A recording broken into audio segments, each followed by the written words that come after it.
Praise the Lord. கவலையில இருக்கீங்களா? சோர்வுல இருக்கீங்களா? ஏதாவது காரியம் நடக்காதுன்னு நினைக்கிறீங்களா? நம்மளால நடக்காதது ஏசப்பாவால முடியுங்க. சோர்ந்தே போகாதீங்க. உங்க பாரத்தெல்லாம் ஏசப்பா கிட்ட சொல்லிருங்க. அவதான் நம்மளுடைய உயிர் தோழன். மனுஷங்க நம்ம கூட எப்பவுமே இருக்க மாட்டாங்க. நம்ம சில நேரங்கள்ல தனியா இருப்போம். எப்பவுமே நம்ம கூட இன்விசிபிள் ஃப்ரெண்ட் யாருன்னா ஏசப்பா தான்.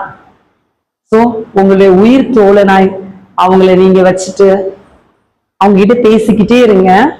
ஒரு ரூம்குள்ள உட்காந்து நம்ம எஸ்பா கிட்ட பேசுறது, இல்ல எங்க நடந்தாலும் போனாலும் எஸ்பா கிட்ட பேசுறது அவங்க கவனமா கேட்டுட்டு நம்மளுடைய வாழ்க்கையை மாற்றிடுவாங்க. தேவனால் கூடாத காரியம் ஒன்றுமில்லை. இன்றைய வசனம் மத்தேயு 11:28. வருத்தப்பட்டு பாரம் சுமக்கிறவர்களே, நீங்கள் எல்லாரும் என்னிடத்தில் வாருங்கள், நான் உங்களுக்கு இளைப்பாறுதல் தருவேன். ஏசப்போட சமூகத்துலதான் நமக்கு இளைப்பாறுதல், சமாதானம், சந்தோஷம்.